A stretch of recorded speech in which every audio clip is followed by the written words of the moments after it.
Chosen One, if you're watching this video right now, it's no coincidence. You were guided here.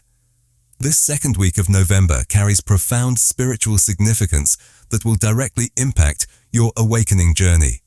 The veil between worlds is still thin, cosmic energies are shifting specifically for you, and your spiritual awakening is reaching a critical phase. Today I'm sharing 7 crucial warnings, 7 things you must absolutely avoid during this sacred time. Missing even one of these could derail your spiritual journey for months. So Chosen One, take a deep breath, center yourself, and let's dive deep into these spiritual truths that are meant specifically for you. Chosen One, the first critical mistake you must avoid: ignoring the intuitive messages flooding your consciousness right now.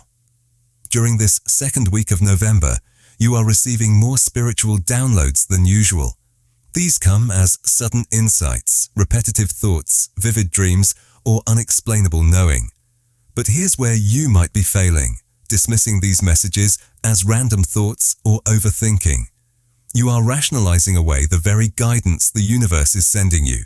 Chosen One, if you keep seeing specific numbers, 111, 444, 777, pay attention. If a person keeps appearing in your thoughts, there's a reason.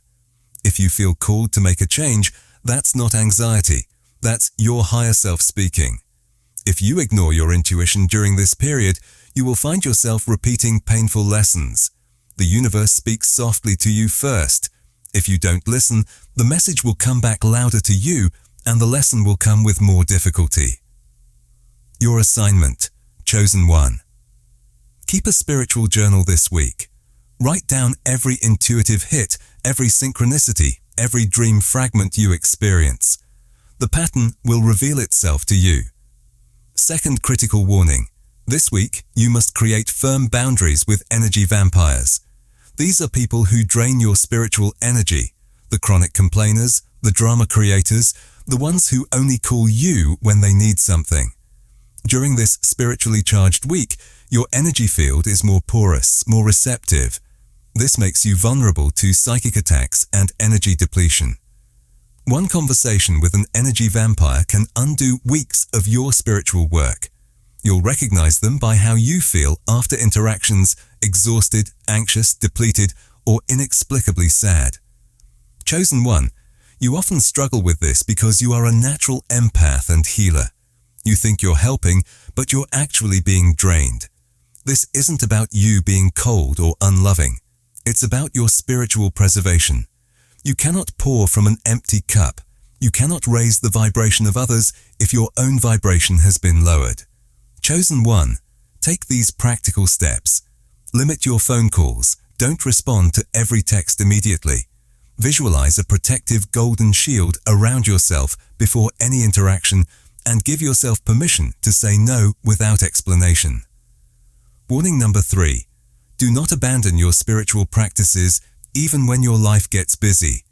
This is perhaps the most common trap you face. The second week of November tests your spiritual commitment.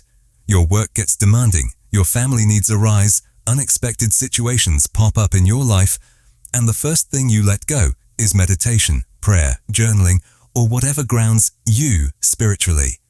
Chosen One, this is not coincidence. This is spiritual warfare against you. The dark forces know that disconnected chosen ones like you are powerless. They will orchestrate circumstances to pull you away from your practices right when you need them most. Here's the truth for you. Your spiritual practice isn't a luxury for when you have spare time. It is your foundation. Everything else in your life flows from this connection. Even 5 minutes of your conscious breathing, even 3 minutes of your gratitude, even 1 minute of your silence is infinitely more powerful than 0 minutes of your spiritual connection. Chosen One, when you maintain your practices during challenging times, you experience quantum leaps in your spiritual evolution. When you abandon them, you find yourself stuck in the same cycles for years. Fourth warning. Guard your consciousness from low vibrational content. What you consume energetically matters more than what you consume physically. During this spiritually sensitive week, Violent movies, toxic news cycles, gossip channels, fear-based media, and negative social media will affect you more intensely than usual. Your consciousness is in an expanded state, making you more impressionable. Every image, every word, every sound creates a frequency in your energy field. When you fill your mind with chaos, violence, and negativity, you create that same chaos within your spiritual body. Chosen one, you must be a discerning gatekeeper of your consciousness. Ask yourself, does this content raise my vibration or lower it? Does this bring me closer to my highest self or further away? This week, Chosen one, experiment with a media fast. Replace your scrolling with reading spiritual texts. Replace violent shows with nature documentaries. Replace your news consumption with meditation. Watch what happens to your energy levels, your mental clarity, your spiritual sensitivity. Remember, Chosen one, you are becoming a clearer channel for divine energy, but a cluttered channel transmits distorted messages to you. Warning 5. Do not hide or suppress your spiritual gifts. You are experiencing an amplification of your abilities right now. Heightened intuition, prophetic dreams, healing abilities, claircognizance, or empathic sensitivity. And the temptation for you is to suppress these gifts because they make you different, because they scare you, because others don't understand you, or because you fear being judged. But here's the spiritual law for you. What you resist persists and grows stronger. When you suppress your gifts, they don't disappear.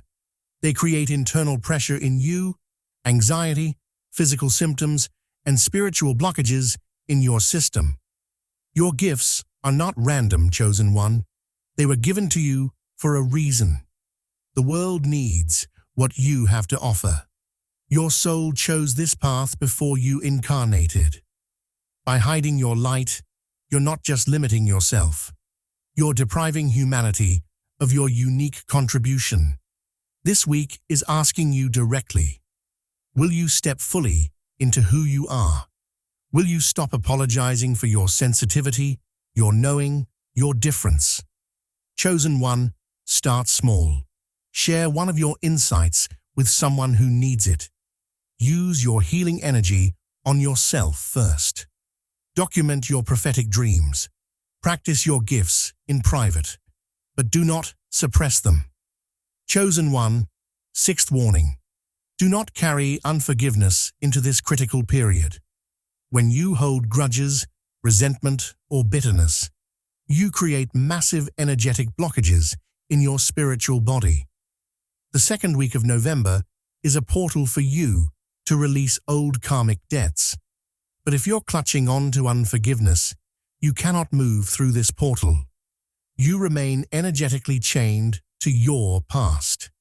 Chosen one, forgiveness doesn't mean you condone harmful behavior. It doesn't mean you reconcile with toxic people. It means you release the energetic cord that binds you to past pain. Every person who hurt you, every betrayal you experienced, every disappointment you faced, these are all spiritual teachers for you. They showed you who you don't want to be. They revealed your own strength. They pushed you toward your awakening. You understand now that everyone is playing their perfect role in your divine plan, even those who caused you pain. Forgiveness is how you reclaim your power from your past. Here's your practice. Chosen one, write a forgiveness letter to someone, maybe even to yourself. You don't have to send it. Simply, the act of you writing releases the energy. Then, you burn the letter as your ritual of release. The 7th and final warning. Do not doubt your spiritual path, even when you can't see your entire staircase. This week, you might experience the dark night of your soul. Moments of you questioning, uncertainty, you feeling lost, you wondering if any of your spiritual journey is real. This is actually a sign that you're leveling up. every great spiritual breakthrough you experience is preceded by your breakdown. Every quantum leap you take is preceded by chaos in your life. Every awakening you go through is preceded by a death of your old self. Your doubt is not evidence that you're on the wrong path. Your confusion is not evidence that you've failed. Your struggles are not evidence that you're not chosen. These are all signs that you're shedding your old programming and expanding into your higher consciousness. When you surrender to your process, when you trust, even when you cannot see, when you keep walking even through your dark valleys, that's when you emerge transformed. Your only job, chosen one, is to take your next step. Not for you to figure out your entire journey, not for you to have all the answers, just for you to take one faithful step forward. Then you take another. Then you take another. Chosen one, these 7 warnings are not meant to create fear in you. They're meant to empower you. This second week of November is your opportunity to accelerate your spiritual growth exponentially, but only if you're conscious, intentional, and discerning. You must honor your intuition. You must protect your energy. You must maintain your practices. You must guard your consciousness. You must express your gifts. You must release unforgiveness. You must trust your path. When you do these things, you will emerge from this week transformed, elevated, and more aligned with your soul's purpose than ever before. You are chosen for a reason. You are awakening for a purpose. And the universe is supporting you every step of your way. Chosen one, if this message resonated with you, share it with another chosen one who needs to hear it. Subscribe for more spiritual guidance meant for you. And remember, you are never alone on your journey. Until next time, chosen one, stay awakened, stay aligned, and stay in your power. Namaste.